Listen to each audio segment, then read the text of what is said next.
Sorry while I adjust myself, get all ready. Welcome back. Thanks for stopping by. I did miss a day again, which I did so good for the longest time, but we were so sick yesterday, me especially. Had a cold and it just kept getting worse and worse and worse. And yesterday I was just wiped out. We ordered pizza for dinner. I couldn't make dinner. I was just really, really sick, but I'm feeling much better today. So we're back to read. uh, so thanks for stopping by. I hope you guys are enjoying the stories. It's really fun for me, and I know, I do this because I used to read with my children every night, and we're 2,000 miles away, and I miss them so much, even though they're adults and they all have their own lives. I just wanted to reconnect, So I started doing this, and even though lots of times they can't get on live, they can go back after, and it's been fun for them, and it's been fun for me. So I love it. I love doing it. It's a lot of fun. Plus, it's a way for me to show off the cute stuff that I make, right? Because I'm trying to promote my online store and all that kind of stuff. So I will show off a couple of things I've made. I only have two with me at the moment. I have this cute little turtle necklace. Look at how cute this is. Look at that. So cute. Cute little turtle. Kind of trying to give you all the angles. It's a, trying to think of the green, not sage green, but it's a kind of an olivey green. I don't know. It's really cute on a olive green cord chain. So I'll show you about how big it is on. So, about like that. It's really cute. I love turtles. They're so adorable. And then I I actually think I already showed you these because I made them just like 2 weeks ago or something, 3 weeks ago.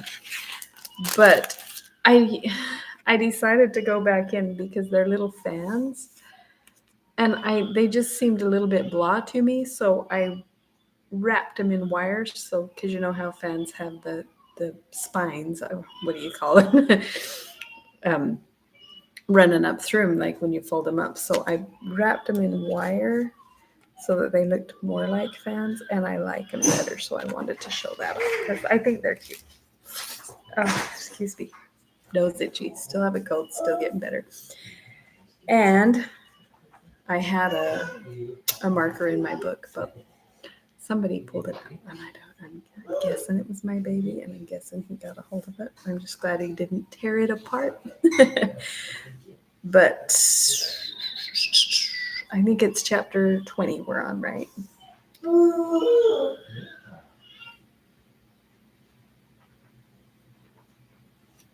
Where am I? 16. I'm a little ashamed to admit it's all in Roman numerals, so it doesn't actually say which chapter. And I know like up into the 20s, but once it gets past 30, I'm not very good at it, which I should be. I learned Roman numerals, but I don't remember. I was in grade school. I'm old. Okay, so that would be 17, 18, 19.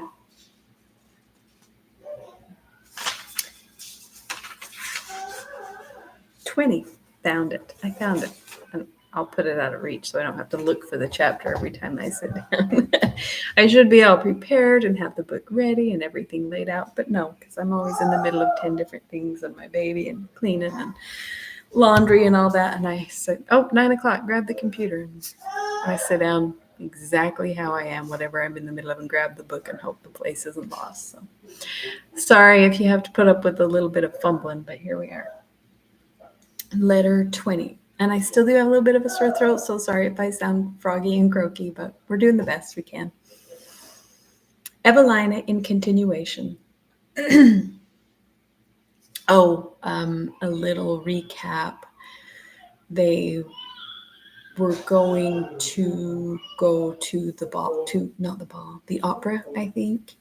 And so the captain, and he's so mean to Madame Duval, and she is obnoxious, but he's pretty rotten to her, and she's bad enough, and then he brings out the worst in her, And then the Clement Willoughby showed up, and the captain loves the Clement Willoughby because he is as mean to Madame Duval as the captain is. So he invited him to join their party to go to the opera, which she doesn't like because she didn't like him. He's way too friendly and familiar and acts like he just makes himself a home and a part of the party, and they don't even know him that well. The captain just likes him because he aggravates Madame Duval. Okay, so they're going to the opera. Okay, and then again, this is Evelina to the Reverend Mr. Billers. Our places were in the front row of a side box. Sir Clement Willoughby, who knew our intention, was at the door of the theatre and handed us from the carriage. We had not been seated 5 minutes before Lord Orville, who we saw in the stage box, came to us, and he honoured us with his company all the evening. Miss Mervyn and I both rejoiced that Madame Duval was absent, as we hoped for the enjoyment of some conversation, uninterrupted by her quarrels with the captain. But I soon found that her presence would have made very little alteration, for so far was I from daring to speak that I knew not where even to look. The play was Love for Love, and though it was fraught with wit and entertainment, I hope I shall never see it represented again, for it is so extremely indelicate, to use the softest word I can, that Miss Mervyn and I were perpetually out of countenance, and could neither make any observations ourselves, nor venture to listen to those of others. This was the more provoking, as Lord Orville was in excellent spirits and exceedingly entertaining. When the play was over, I flattered myself that I should be able to look about me with less restraint, as we intended to stay the farce. But the curtain had hardly dropped when the box door opened, and in came Mr. Lovell, the man by whose foppery and impertinence I was so much teased at the ball where I first saw Lord Orville. So that's the man she refused to dance with, and then danced with Lord Orville, and so he was so offended, and he's really obnoxious. I turned away my head and began talking to Miss Mervyn, for I was desirous to avoid speaking to him, but in vain, for as soon as he had made his compliments to Lord Orville and Sir Clement Willoughby, he returned them very coldly. He bent his head forward and said to me, "I hope, ma'am, you have enjoyed your health since I had the honour— I beg 10,000 pardons, but I protest. I was going to say the honour of dancing with you. However, I meant the honour of seeing you dance." He spoke with a self-complacency that convinced me he had studied this address by way of making reprisals for my conduct at the ball. I therefore bowed slightly, but made no answer. After a short silence, he again called my attention by saying in an easy, negligent way, "I think, ma'am, you was never in town before." "No, sir." "So I did presume. Doubtless, ma'am, everything must be infinitely novel to you. Our customs, our manners, and l'etiquette du— I can't speak French, so don't make fun of me. De nous autres can have very little resemblance to those you have been used to, the manners, basically. I imagine, ma'am, your retirement is no very small distance from the capital." I was so much disconcerted at this sneering speech that I said not a word, though I have since thought my vexation both stimulated and delighted him. "The air we breathe here, however, ma'am," continued he, very conceitedly, "though foreign to you, to that you have been accustomed to, has not, I hope, been at variance with your health?" "Mr. Lovell," said Lord Orville, "could not your eye have spared that question?"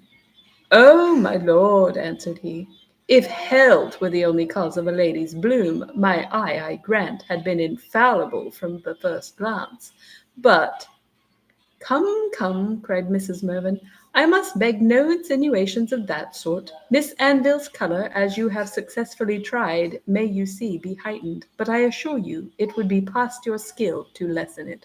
So he's saying, well, maybe she just painted her cheeks and she's wearing makeup. And she's saying, no, you can make her blush, but you can't take away the color in her face. "'Pon honour, ma'am," returned he, "you wrong me. I presumed not to infer that rouge was the only— wow, I don't know what that word is. That rouge was the only pseudonym for health, but really I have known so many different causes for a lady's colour, such as flushing, anger, mauvaise bonté, and so forth, that I never dare decide to which it may be owing. As to such causes as them there, cried the captain, they must belong to those that they keep company with. Very true, Captain, said Sir Clement. The natural complexion has nothing to do with the occasional sallies of the passions, or any accidental causes.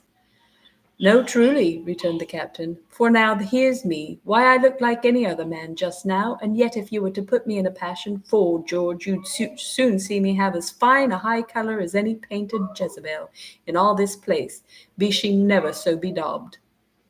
But, said Lord Orville, the difference of natural and of artificial colour seems to me very easily discerned. That of nature is mottled and varying, that of art set and too smooth. It wants that imagination, that glow, that indescribable something which, even now that I see it, wholly surpasses all my powers of expression. So he's basically saying so much more beautiful without makeup, natural, beautiful, real, which I agree.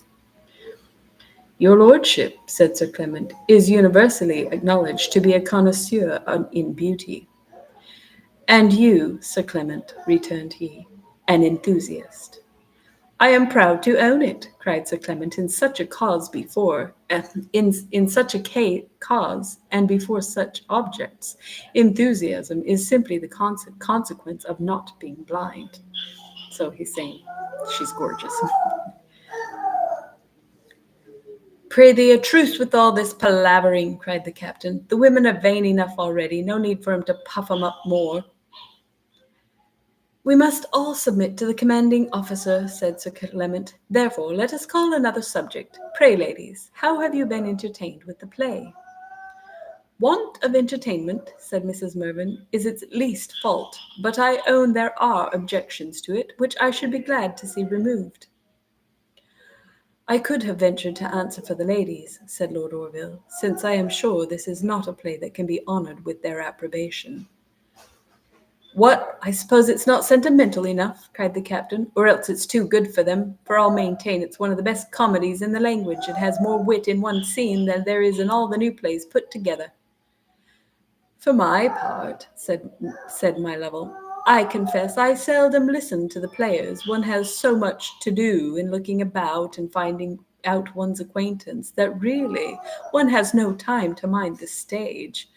Pray, most affectionately fixing his eyes upon a diamond ring on his little finger, pray, what was the play tonight? Why, what the devil, cried the captain, do you come to the play without knowing what it is? Oh, yes, sir, very frequently. I have no time to read playbills. One merely comes to meet one's friends and show that one's alive. Ha! And so, cried the captain, it costs you 5 shillings a night just to show that you're alive. Well, faith, my friends should all think me dead and underground before I'd be at that expense for 'em. Howsoever, this there you may take from me. They'll find you out fast enough if you've anything to give 'em. And so you've been here all this time and don't know what the play was. Why, really, sir, a play requires so much attention, it is scarce possible to keep awake if one listens, for, indeed, by the time it is evening, one has been so fatigued with dining, or wine, or the house, or studying, that it is perfectly an impossibility. But now I think of it, I believe I have a bill in my pocket. Oh, aye, here it is, love for love, aye, true. Ha, ha, how could I be so stupid? Oh, easily enough as to that, I warrant you, said the captain. But by my soul, this is one of the best jokes I ever heard. Come to a play and not know what it is. Why, I suppose you wouldn't have found it out if they had fobbled you off with the scraping of fiddlers or an opera. Ha! Why, now I should have thought you might have taken some notice of one Mr. Tattle that's in this play. This sarcasm, which caused a general smile, made him colour, but turning to the captain with a look of conceit, which implied that he had a retort ready, he said, Pray, sir, give me leave to ask, what do you think of one Mr. Ben, who is also in this play?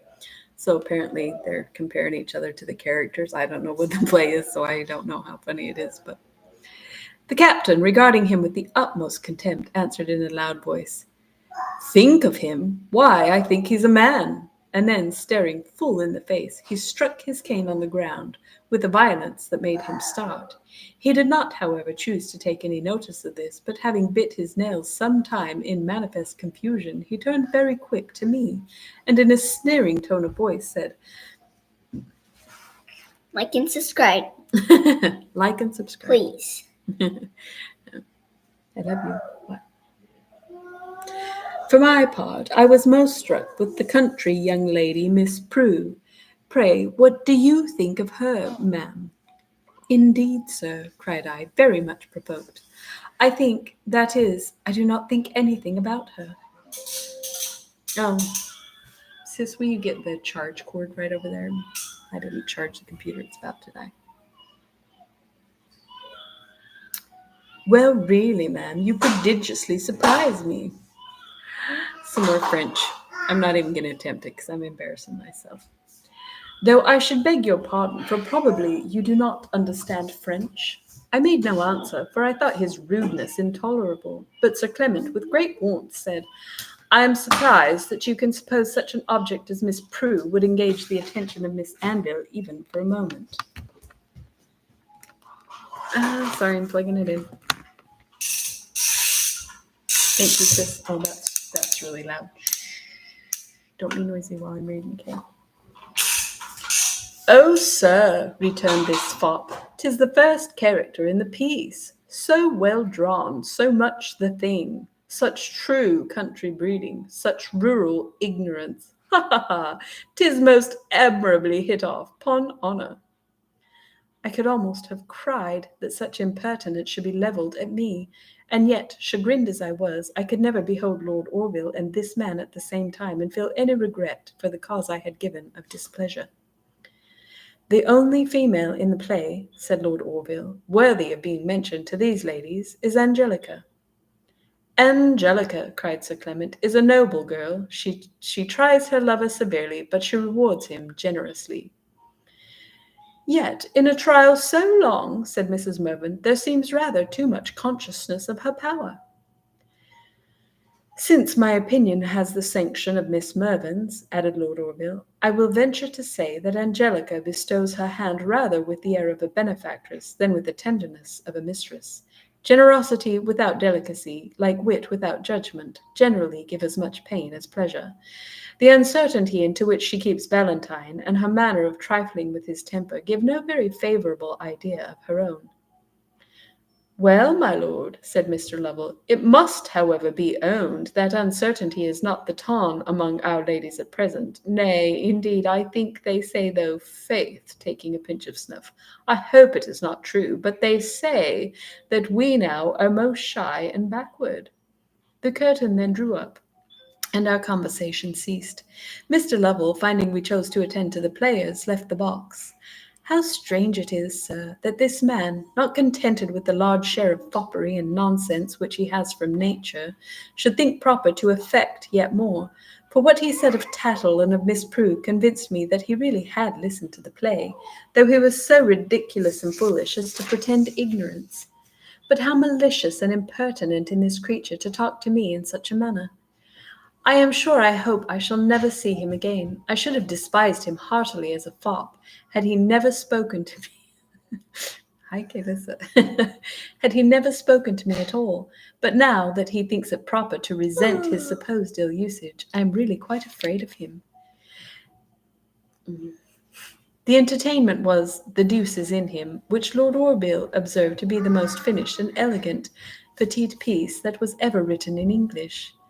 On our way home, Miss Mervyn put me into some consternation by saying it was evident from the resentment which this Mr. Lovell harbours of my conduct that he would think it a provocation sufficiently important for a duel if his courage equalled his wrath. I was terrified at the very idea. Good heaven, that a man so weak and frivolous should be so revengeful! However, if bravery would have excited him to affront Lord Orville, how much reason have I to rejoice that cowardice makes him contented with venting his spleen upon me? But we shall leave town soon, and I hope see him no more. It was some consolation to me to hear from Miss Mervyn that while he was speaking to me so cavalierly, Lord Orville regarded him with great indignation. But really, I think there ought to be a book of the laws and customs a la mode presented to all young people upon their first introduction into public company. Tonight we go to the opera, where I expect very great pleasure. We shall have the same party as the play, for Lord Orville said he should be there and look for us. So Madame Duval didn't come with them to the play or to the opera because she had such a cold from falling in the mud. Hi, baby. You coming to say hi? Ah, mwah.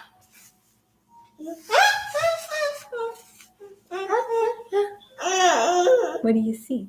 Oh. Okay, letter 21, Evelina in continuation. I have a volume to write of the adventures of yesterday. In the afternoon. What? What are you doing? You can't push buttons, baby. Say hi. Hi. Hi.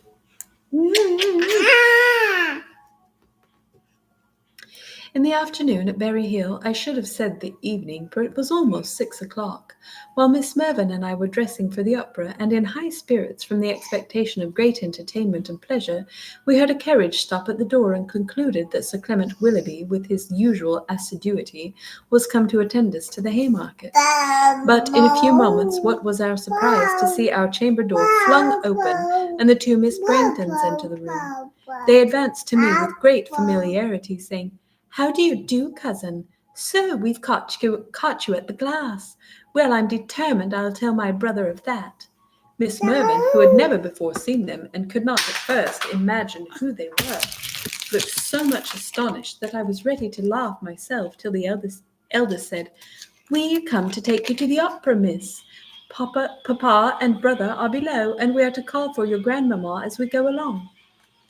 "I am very sorry," answered I, "that you should have taken so much trouble, as I am engaged already." "Engaged! Lord, miss, never mind that," cried the youngest.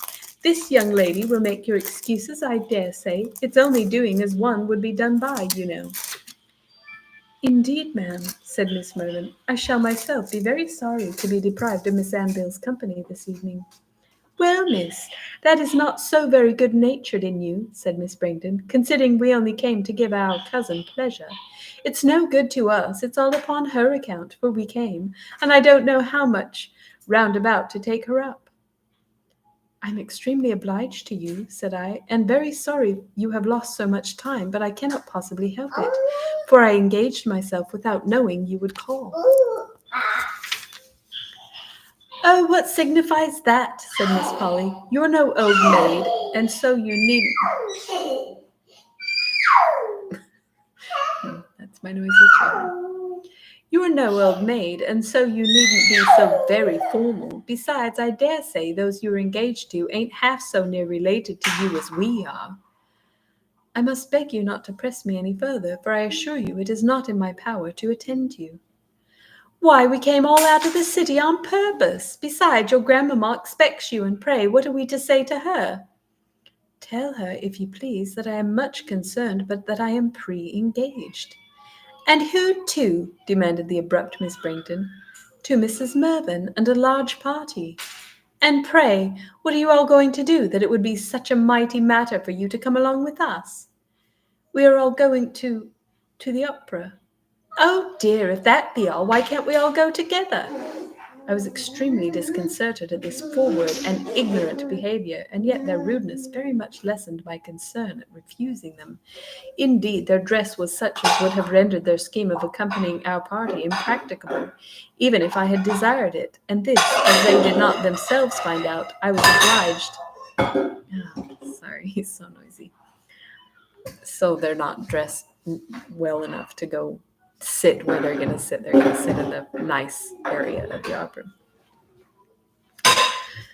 I was obliged in terms the least mortifying I could think of to tell them. They were very much chagrined and asked where I should sit. "In the pit," answered I. "In the pit," repeated Miss Brangton. Well, really, I must own I should never have supposed that my gown was not good enough for the pit. But come, Polly, let's go. If Miss does not think us fine enough for her, why, to be sure, she may choose.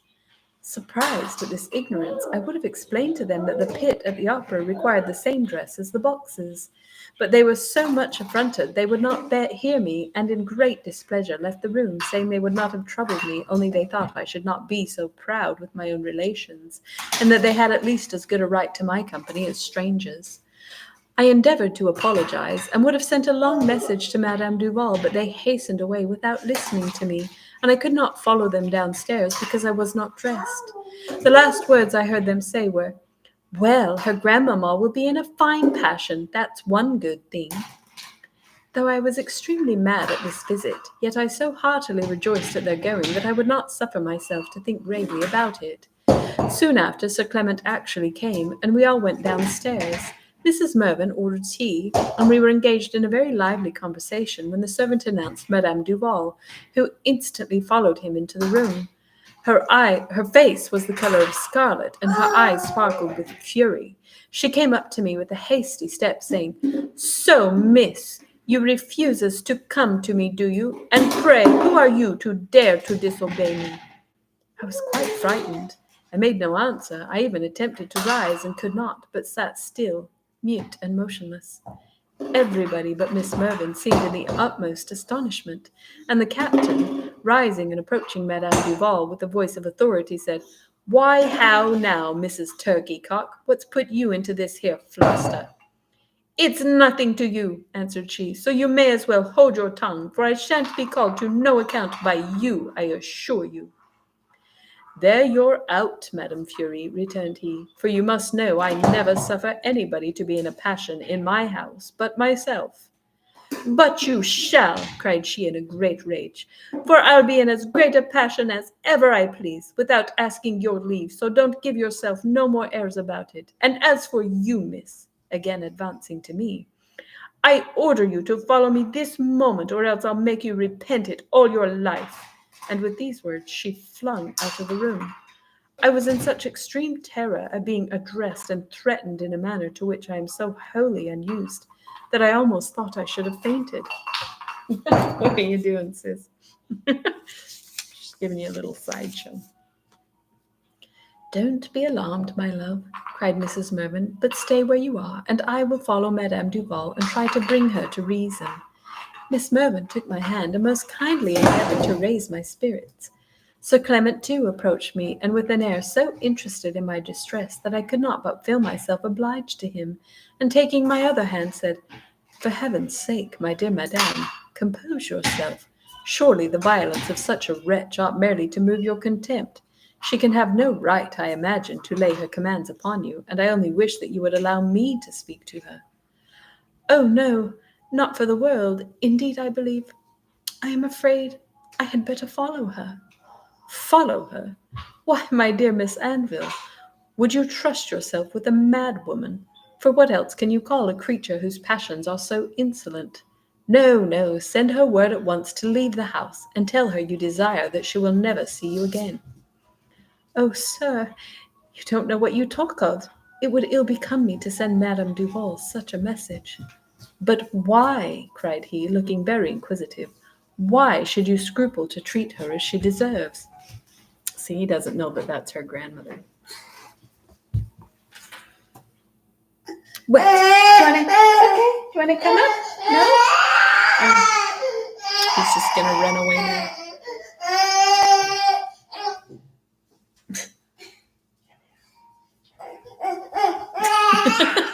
There he goes.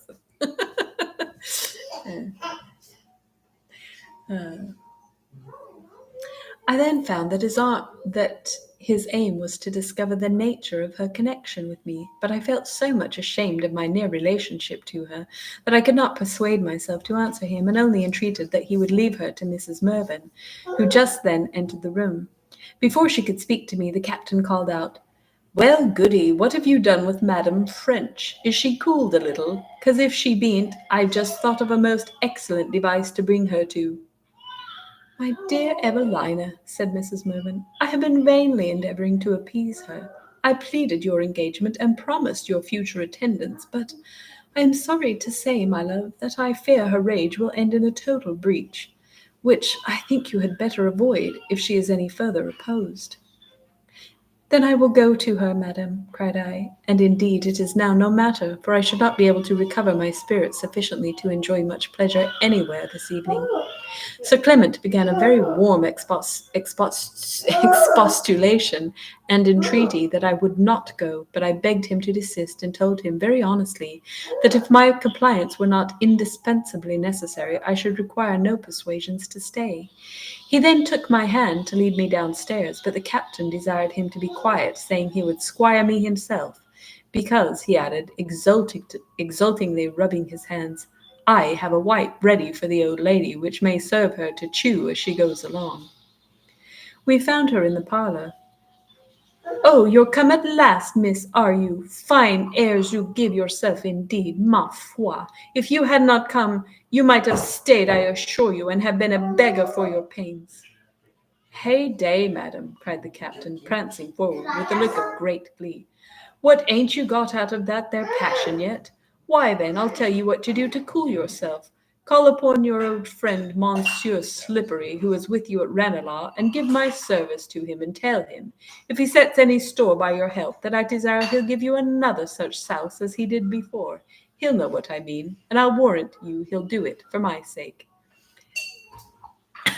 Let him if he dares, cried Madame Duval. But I shan't stay to answer you no more. You are a vulgar fellow, and so, child, let us leave him to himself. Hark ye, madam, cried the captain, you'd best not call names, because, d'ye see, if you do, I shall make bold to show you the door. She changed colour, and saying, Pardi, I can show it myself, hurried out of the room, and I followed her into a hackney coach. But before we drove off, the captain, looking out of the parlour window, called out, Do you hear, madam? Don't forget my message to Monsieur. You will believe our ride was not the most agreeable in the world. Indeed, it would be difficult to say which was least pleased, Madame Duval or me, though the reason of our discontent was so different. However, Madame Duval soon got the start of me, for we had hardly turned out of Queen Anne Street when a man running full speed stopped the coach. He came up to the window, and I saw he was the captain's servant. He had a broad grin on his face and panted for breath. Madame Duval demanded his business. Madam, answered he, my master desires his compliments to you, and he says he wishes it well over with you. Madame Duval instantly darted forward and gave him a violent blow on the face. Take that back for your answers, sir, cried she, and learn to grin at your betters another time. Coachman, drive on. The servant was in a violent passion and swore terribly, but we were soon out of hearing. The rage of Madame Duval was greater than ever, and she had inveighed against the captain with such fury that I was even apprehensive she would have returned to his house, purposely to reproach him, which she repeatedly threatened to do. Nor would she, I believe, have hesitated a moment, but that, notwithstanding her violence, he has really made her afraid of him. When we came to her lodgings, we found all the Brangdons in the passage, impatiently waiting for us with the door open. Only see, here's Miss, cried the brother. Well, I declare, I thought as much, said the younger sister. Why, miss, said Mr. Brangton, I think you might as well have come with your cousin at once. It's throwing money in the dirt to pay 2 coaches for 1 fare. Oh, father, cried the son, make no words about that, for I'll pay for the coach that Miss had. Oh, I know very well, answered Mr. Brangton, that you're always more ready to spend than to earn. I then interfered and begged that I might myself be allowed to pay the fare, as the expense was incurred upon my account, and all said no, and proposed the same coach should carry us on to the opera. While this passed, the Miss Brangtons were examining my dress, which indeed was very improper for my company, and as I was extremely unwilling to be so conspicuous amongst them, I requested Madame Duval to borrow a hat or bonnet for me of the people of the house, but she never wears either herself, and thinks them very English and barbarous. Therefore she insisted that I should go full dressed, as I had prepared myself for the pit, though I made many objections. We were then all crowded into the same carriage, but when we arrived at the opera house, I contrived to pay the coachman. They made a great many speeches, but Mr. Brangton's reflection had determined me not to be indebted to him. Hi. Hi. Can you say hi? Hi. What? Well, you can't push buttons. Can't push buttons. Oh, do you see the flowers? So pretty.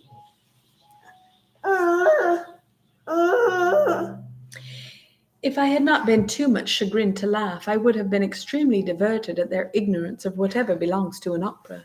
In the first place, they could not tell at what door we ought to enter, and we wandered about for some time without knowing which way to turn. They did not choose to apply to me, though I was the only person of the party who had ever before been at an opera, because they were unwilling to suppose that their country cousin, as they were pleased to call me, should be better acquainted with any London public place than themselves. I was very indifferent and careless upon this subject, but not a little uneasy at finding that my dress, so different from that of the company to which I belonged, attracted general notice and observation. So she looks way too nice for them. It's like it's like, you know, wearing an evening gown to the office party. What are you doing? Oh, you're showing off? Oh, so pretty. Oh. Oh. I love you. Yeah, so nice. In a short time, however, we arrived at one of the doorkeeper's bars, and Mr. Brangton demanded for what part of the house they took money. They answered the pit, and regarded us all with great earnestness. The son then advancing said, "Sir, if you please, I beg that I may treat Miss." "We'll settle that another time," answered Mr. Brangton, and put down a guinea. 2 tickets of admission were given to him. Mr. Brangton, in his turn, now stared at the doorkeeper, and demanded what he meant by giving him only 2 tickets for a guinea. "Only 2, sir," said the man. "Why, don't you know that the tickets are half a guinea each?" "Half a guinea each," repeated Mr. Brangton. "Why, I never heard of such a thing in my life. And pray, sir, how many will they admit?" "Just as usual, sir, 1 person each."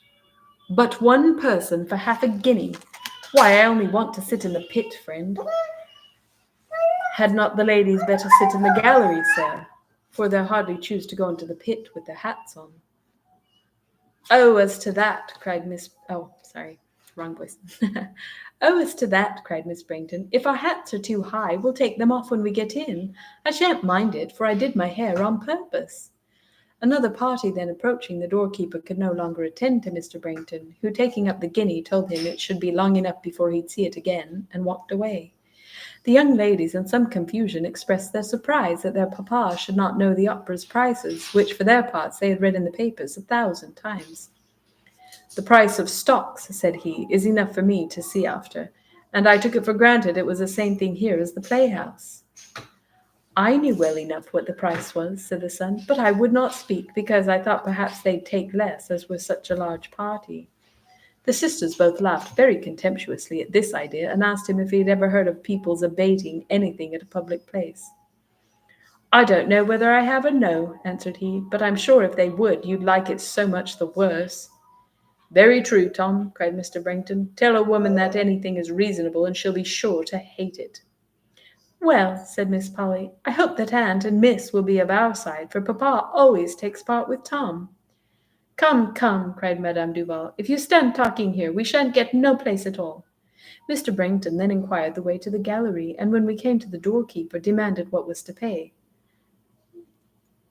"The usual price, sir," said the man. "Then give me change," cried Mr. Brangton, again putting down his guinea. "For how many, sir?" "Why, let's see, for 6. "For 6, sir? Why, you've given me but a guinea." "But a guinea? Why, how much would you have? I suppose it isn't half a guinea apiece here, too?" "No, sir, only 5 shillings." Mr. Brangton again took up his unfortunate guinea, and protested he would submit to no such imposition. I then proposed that we should return home, but Madame Duval would not consent, and we were conducted by a woman who sells books of the opera to another gallery door, where, after some disputing, Mr. Brangton at last paid, and we all went upstairs. Madame Duval complained very much of the trouble of going so high, but Mr. Brangton desired her not to hold the place too cheap. "For whatever you may think," cried he, "I assure you I paid pit price, so don't suppose I came here to save my money." Well, to be sure, said Miss Brainton, there's no judging of a place by the outside, else I must needs say there's nothing very extraordinary in the staircase. But when we entered the gallery, their amazement and disappointment became general. For a few instants they looked at one another without speaking, and then they all broke silence at once. "Oh, papa!" exclaimed Miss Polly, "why, you have brought us to the 1 shilling gallery." "I'll be glad to give you 2 shillings, though," answered he, "to pay. I was never so fooled out of my money before since the hour of my birth. Either the doorkeeper's a knave, or this is the greatest imposition that ever was put upon the public."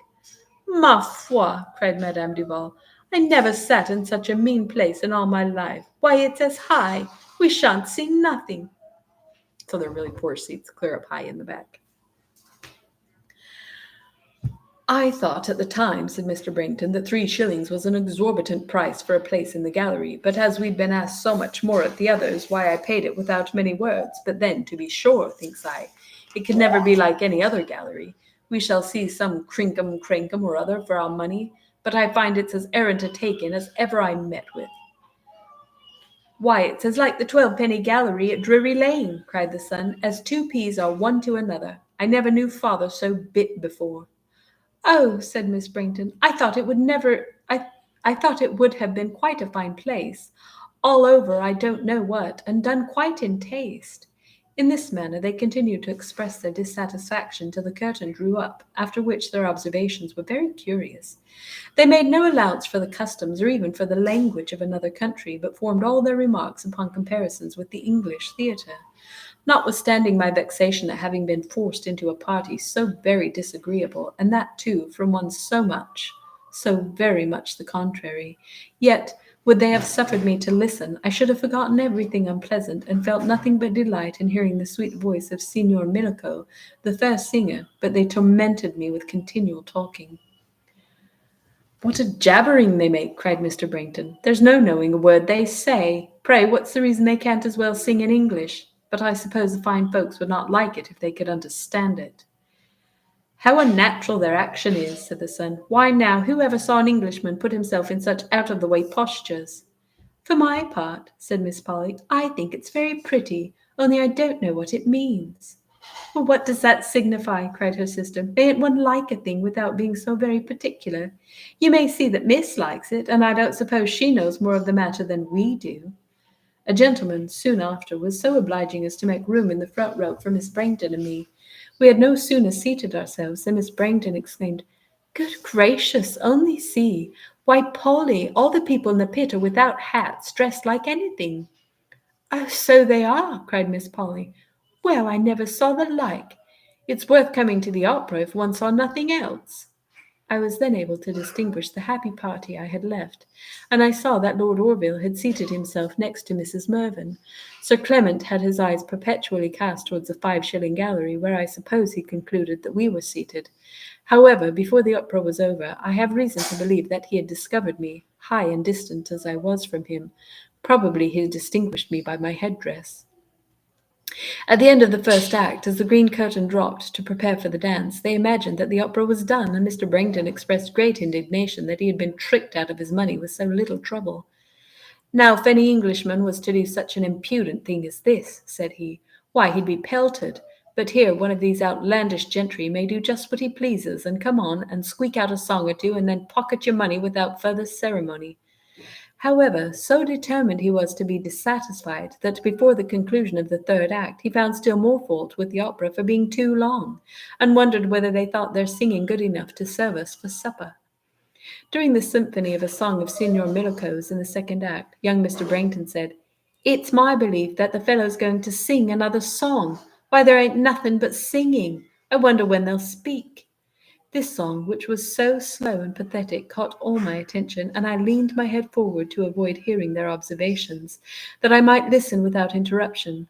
But upon turning around when the song was over, I found that I was the object of general diversion to the whole party, for the Miss Braintons were tittering, and the 2 gentlemen making signs and faces at me, implying their contempt of my affectation. This discovery determined me to appear as inattentive as themselves, but I was very much provoked at being thus prevented enjoying the only pleasure which in such a party was within my power. So, miss, said Mr. Brankton, you're quite in the fashion, I see. So you like operas. Well, I'm not so polite. I can't like nonsense, let it be never so much the taste. But pray, miss, said the son, what makes that fellow look so doleful while he's singing? Probably because the character he performs is in distress. Why, then, I think he might as well let alone singing till he's in better cue. It's out of all nature for a man to be piping when he's in distress. For my part, I never sing but when I'm merry, yet I love a song as well as most people. When the curtain dropped, they all rejoiced. How do you like it, and how do you like it, passed from one to another with looks of the utmost contempt. As for me, said Mr. Brankton, they've caught me once, but if ever they do again, I'll give 'em leave to sing me to Bedlam for my pains. For such a heap of stuff never did I hear. There isn't 1 ounce of sense in the whole opera, nothing but one continued squeaking and squalling from beginning to end. If I had been in the pit, said Madame Duval, I should have liked it vastly, for music is my passion, but sitting in such a place as this is quite unbearable. Miss Brangden, looking at me, declared that she was not genteel enough to admire it. Miss Polly confessed that if they would but sing in English, she should like it very well. The brother wished he could raise a riot in the house, because then he might get his money again, and finally they all agreed that it was monstrous dear. During the last dance, I perceived standing near the gallery door Sir Clement Willoughby. I was extremely vexed, and would have given the world to have avoided being seen by him. My chief objection was from the apprehension that he would hear Miss Brangston call me cousin. I fear you will think this London journey has made me grow very proud, but indeed this family is so low-bred and vulgar that I should be equally ashamed of such a connection in the country or anywhere. And really I had already been so much chagrined that Sir Clement had been a witness of Madame Duval's power over me, that I could not bear to be exposed to any further mortification. As the seats cleared, by parties going away, Sir Clement approached nearer to us. The Miss Brangtons observed with surprise what a fine gentleman was come into the gallery, and they gave me great reason to expect that they would endeavour to attract his notice by familiarity with me whenever he should join us, and so I formed a sort of plan to prevent any conversation. I'm afraid you will think it wrong, and so I do myself now, but at the time I only considered how I might avoid immediate humiliation. As soon as he was within 2 seats of us, he spoke to me. I am very happy, Miss Anville, to have found you, for the ladies below have had such an humble attendant, and therefore I am come to offer my services here. Why then, cried I, not without hesitating, if you please, I will join them. Will you allow me the honour of conducting you? Cried he eagerly, and instantly taking my hand, he would have marched away with me, but I turned to Madame Duval and said, as our party is so large, madam, if you will give me leave, I will go down to Mrs. Mervyn, and I may not crowd you in the coach. And then, without waiting for an answer, I suffered Mr. Clement to hand me out of the gallery. I'm sorry, this last chapter is really long. I didn't expect it to go so far. Probably should have just done one. But I'm enjoying it. Madame Duval, I doubt not, will be very angry, and so I am with myself now, and therefore I cannot be surprised. But Mr. Brankton, I am sure, will easily comfort himself in having escaped the additional coach expense of carrying me to Queen Anne Street. As to his daughters, they had no time to speak, but I saw they were in utter amazement. My intention was to join Mrs. Mervyn and accompany her home. Sir Clement was in high spirits and good humour, and all the way we went I was full enough to rejoice in secret at the success of my plan. Nor was it till we got downstairs and amidst the servants that any difficulty occurred to me of meeting with my friends. I then asked Sir Clement how I should contrive to acquaint Mrs. Mervyn that I had left Madame Duval. I fear it will be almost impossible to find her, answered he, but you can have no objection to permitting me to see you safe home. He then desired his servant, who was waiting, to order his chariot to draw up. This quite startled me. I turned to him hastily and said that I could not think of going away without Mrs. Mervyn. But how can we meet with her? Cried he. You will not choose to go into the pit yourself. I cannot send a servant there, and it is impossible for me to go and leave you alone. The truth of this was indisputable, and totally silenced me. Yet as soon as I could recollect myself, I determined not to go in his chariot, and told him I believed I had best return to my party upstairs. He would not hear of this, and earnestly entreated me not to withdraw the trust I had reposed in him. While he was speaking, I saw Lord Orville with several ladies and gentlemen coming from the pit passage. Unfortunately, he saw me too, and leaving his company, advanced instantly towards me, and with an air and voice of surprise said, "Good heavens, do I see Miss Anville?" I now most severely felt the folly of my plan and the awkwardness of my situation. However, I hastened to tell him, though in a hesitating manner, that I was waiting for Mrs. Mervyn. But what was my disappointment when he acquainted me that she was already gone home? I was inexpressibly distressed. To suffer Lord Orville to think me satisfied with the single protection of Sir Clement Willoughby I could not bear. What do you have? What do you have? Is that Kayla's game? Should we turn it off because it's noisy?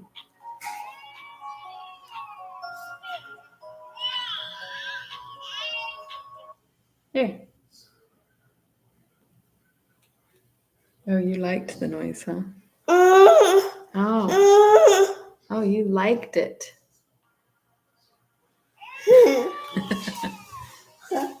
Okay. I love you, baby.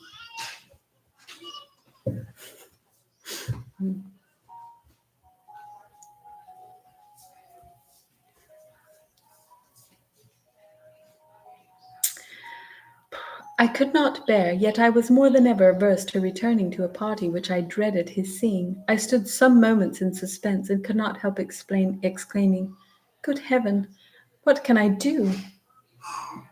"Why, my dear madam," cried Sir Clement, "should you be thus uneasy? You will reach Queen Anne Street almost as soon as Mrs. Mervyn, and I am sure you cannot doubt being as safe." I made no answer, and Lord Orville then said, "My coach is here, and my servants are ready to take any commands Miss Anville will honour me with for them. I shall myself go home in a chair, and therefore—" How grateful did I feel for a proposal so considerate and made with so much delicacy. So basically, she left Madame Duval and them because she wanted to go find Mrs. Mervyn and ride home with them. But they were clear down in another part of the opera, so she headed out with Sir Clement Willoughby, and he was delighted because he just wants to take her home himself and be alone with her, which is very inappropriate, in that time for them to be alone together.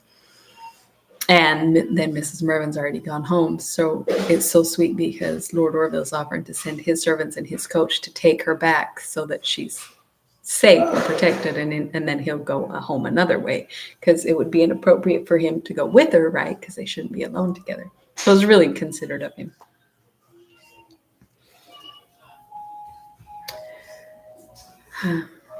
I should gladly have accepted it, but had I been permitted, but Sir Clement would not let him even finish his speech. He interrupted him with evident displeasure and said, "My lord, my own chariot is now at the door." And just then the servant came and told him the carriage was ready.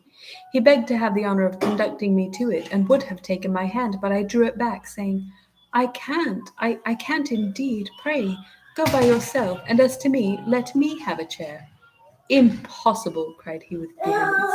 "I cannot think of trusting you with strange chairmen. I cannot answer it to Miss Mervyn. Come, dear madam, we shall be home in 5 minutes." Again I stood suspended. With what joy would I then have compromised with my pride to have been once more with Madame Duval and the Branghtons, provided I had not met with Lord Orville. However, I flatter myself that he not only saw but pitied my embarrassment, for he said in a tone of voice unusually softened, "To offer my services in the presence of Sir Clement Willoughby would be superfluous, but I hope I need not assure Miss Anville how happy it would make me to be of the least use to her." I curtsied my thanks. Sir Clement, with great earnestness, pressed me to go, and while I was thus uneasily deliberating what to do, the dance I supposed finished, for the people crowded downstairs. Had Lord Orville then repeated his offer, I would have accepted it, notwithstanding Sir Clement's repugnance. But I fancy he thought it would be impertinent. In a very few minutes I heard Madame Duval's voice as she descended from the gallery. "Well," cried I hastily, "if I must go—" I stopped, but Sir Clement immediately handed me into his chariot, called out, "Queen Anne Street," and then jumped in himself. Lord Orville, with a bow and a half-smile, wished me good night. My concern was so great at being seen and left by Lord Orville in so strange a situation that I should have been best pleased to have remained wholly silent during our ride home. but Sir Clement took care to prevent that. He began by making many complaints of my unwillingness to trust myself with him, and begged to know what could be the reason. This question so much embarrassed me that I could not tell what to answer, but only said that I was sorry to have taken up so much of his time. "Oh, Miss Anville," cried he, taking my hand, "if you knew with what transport I would dedicate to you not only the present, but all the future time allotted to me, you would not injure me by making such an apology." I could not think of a word to say to this, nor to a great many other equally fine speeches with which he ran on, though I would fain have withdrawn my hand, and made almost continual attempts, but in vain, for he actually grasped it between both his without any regard to my resistance. You coming?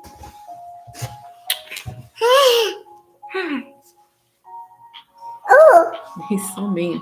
Takes her hand and won't let go, even though he knows she's trying to get away from him. Soon after, he said that he believed the coachman was going the wrong way, and he called to the servant and gave him directions. Then again, addressing himself to me, "How often..."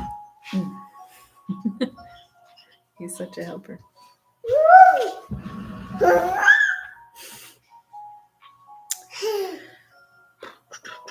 "How assiduously have I sought an opportunity of speaking to you without the presence of that brute, Captain Mervyn. Fortune has now kindly favoured me with one, and permit me," again seizing my hand, "permit me to use it in telling you that I adore you." I was quite thunderstruck at this abrupt and unexpected declaration. For some moments I was silent, but when I recovered from my surprise, I said, "Indeed, sir, if you were determined to make me repent leaving my own party so foolishly, you have very well succeeded." "My dearest life," cried he, "is it possible you can be so cruel? Can your nature and your countenance be so totally opposite? Can the sweet bloom upon those charming cheeks, which appears as much the result of good humour as of beauty—" "Oh, sir," cried I, interrupting him, "this is very fine, but I had hoped we had enough of this sort of conversation at the ridotto, and I did not expect you would so soon resume it." "What I said then, my sweet reproacher, was the effect of a mistaken, a profane idea that your understanding held no competition with your beauty. But now that I find you equally incomparable in both, all words, all powers of speech are too feeble to express the admiration I feel of your excellencies." "Indeed," cried I, "if your thoughts had any connection with your language, you would never suppose that I would give credit to praise so very much above my desert." This speech, which I made very gravely, occasioned still stronger protestations, which he continued to pour forth, and I continued to disclaim, till I began to wonder that we were not in Queen Anne Street, and begged he would desire the coachman to drive faster. "And does this little moment," cried he, "which is the first of happiness I have ever known, does it already appear so very long to you?" "I am afraid the man has mistaken the way," answered I, "or else we should ere now have been at our journey's end. I must beg you will speak to him."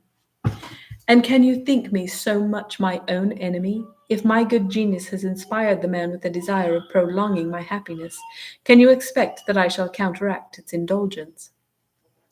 So they're going the wrong way, and he won't tell the coachman to move or kind to go change direction and go the right way because he wants to be alone with her. I now began to apprehend that he had himself ordered the man to go the wrong way, and I was so much alarmed at the idea that the very instant it occurred to me, I let down the glass and made a sudden effort to open the chariot door myself, with the view of jumping into the street, but he caught hold of me, exclaiming, "For heaven's sake, what is the matter?" I don't know," cried I, quite out of breath, "but I am sure the man goes wrong, and if you will not speak to him, I am determined I will get out myself." "You amaze me," answered he. "Oh."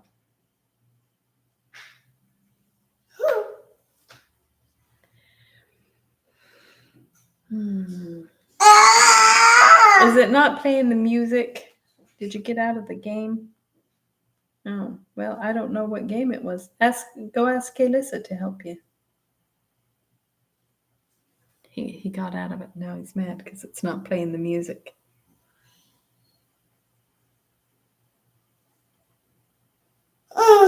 This one? You want this one? Yeah?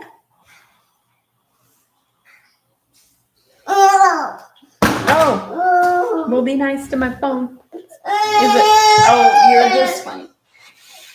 Oh, that one's not. Look, it's playing sound. It's not music, but it's noise. He's going to storm off, upset. So he turned his own music up. Okay, Lissa. Oh, never mind. He went to play with her. Oh, he liked the music that was playing on that other game. Will you turn it back on? I don't know what it was.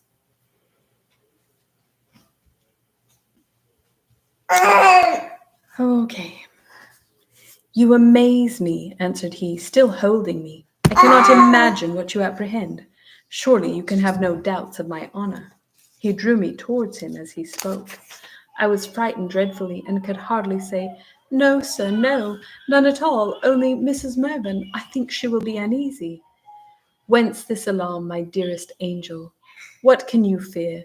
My life is at your devotion, and can you then doubt my protection? And so saying, he passionately kissed my hand. Never in my whole life have I been so terrified. I broke forcibly from him, and putting my head out of the window, called aloud to the man to stop. Where we then were, I know not, but I saw not a human being, or I should have called out for help. Sir Clement, with great earnestness, endeavoured to appease and compose me. If you do not intend to murder me, cried I, for mercy's sake, for pity's sake, let me get out. Compose your spirits, my dearest life, cried he, and I will do everything you would have me. And then he called to the man himself, and bid him make haste to Queen Anne Street. This stupid fellow, continued he. Oh, so he wants to come and let the music play right here while I'm reading.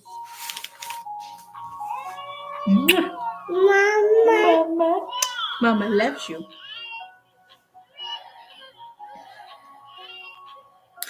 This stupid fellow, continued he, has certainly mistaken my orders, but I hope you are now fully satisfied.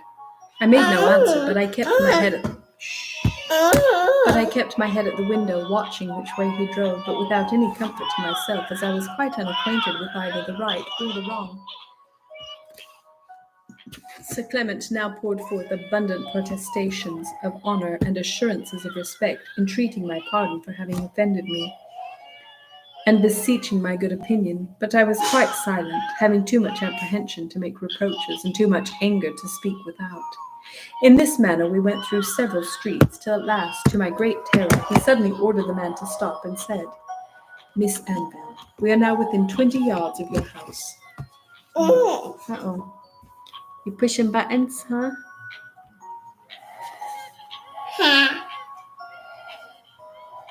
But I cannot bear to part with you till you generously forgive me for the offences you have taken, and promise not to make it known to the Mervyns. I hesitated between fear and indignation. Your reluctance to speak redoubles my contrition for having displeased you, since it shows the reliance I might have on a promise which you will not give without consideration. I am very, very much distressed, cried I. You ask a promise which you must be sensible I ought not to grant, and yet dare not refuse. Drive on, cried he to the coachman. Miss Anville, I will not compel you. I will exact no promise, but trust wholly to your generosity. This rather softened me, which advantage he no sooner perceived than he determined to avail himself of, for he flung himself on his knees, and pleaded with so much submission that I was really obliged to forgive him, because his humiliation made me quite ashamed. And after that he would not let me rest till I gave him my word that I would not complain of him to Mrs. Mervyn. My own folly and pride, which had put me in his power, were pleas which I could not but attend to in his favour. However, I shall take very particular care never to be again alone with him. When at last we arrived at our house, I was so overjoyed that I should certainly have pardoned him then, if I had not before. But as he handed me upstairs, he scolded his servant aloud and very angrily for having gone so much out of the way. Miss Mervyn ran out to meet me, and who should I see behind her but Lord Orville? All my joy now vanished, and gave place to shame and confusion, for I could not endure that he should know how long a time Sir Clement and I had been together, since I was not at liberty to assign any reason for it. They all expressed great satisfaction at seeing me, and said they had been extremely uneasy and surprised that I was so long coming home, as they had heard from Lord Orville, but that I was not with Madame Duval. Sir Clement, in an affected passion, said that his booby of a servant had misunderstood his orders, and was driving us to the upper end of Piccadilly. For my part, I only coloured, for though I would not forfeit my word, I yet disdained to confirm a tale in which I had myself no belief. Lord Orville, with great politeness, congratulated me that the troubles of the evening had so happily ended, and said that he had found it impossible to return home before he inquired after my safety. That's so dang sweet of him. Went to her house to make sure she got there safe. Such a nice guy. We all need a guy like that. I have one. In a very short time he took leave, and Sir Clement followed him. As soon as they were gone, Mrs. Mervyn, though with great softness, blamed me for having quitted Madame Duval. I assured her, and with truth, that for the future I would be more prudent. The adventures of the evening so much disconcerted me that I could not sleep all night. I am under the most cruel apprehension lest Lord Orville should suppose my being on the gallery stairs with Sir Clement was a concerted scheme, and even that our continuing so long together in his chariot was with my approbation, since I did not say a word on that subject, nor express any dissatisfaction at the coachman's pretended blunder. Yet his coming hither to wait our arrival, though it seems to imply some doubt, shows also some anxiety. Indeed, Miss Mervyn says that he appeared extremely anxious, nay, uneasy, and impatient for my return. If I did not fear to flatter myself, I should think it not impossible but that he had a suspicion of Sir Clement's design, and was therefore concerned for my safety. What a long letter is this! However, I shall not write many more from London, for the captain said this morning that he would leave town on Tuesday next. Madame Duval will dine here today, and then she is to be told his intention. I am very much amazed that she accepted Mrs. Mervyn's invitation, as she was in such wrath yesterday. I fear that today I shall myself be the principal object of her displeasure, but I must submit patiently, for I cannot defend myself. Adieu, my dearest sir. Should this letter be productive of any uneasiness to you, more than ever shall I repent the heedless imprudence which it recites. Okay, oh my goodness, that was an hour. The first letter was less than 20 minutes, so I thought, I'll just read two, But the second one was very long. Should have checked. Anyway, it's all good.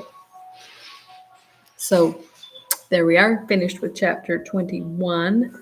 We'll do chapter 22 tomorrow, and I will see you next time. Thanks for stopping by. You want to come say bye-bye? Say bye-bye. Oh, you're too enthralled. Huh? Bye. Bye. See you next time. Thanks for stopping by the story corner. Don't forget to leave a like. Bye. Bye. Oh, there. One little wave. You're so, what's the word, privileged to have gotten one little wave from him. Good night.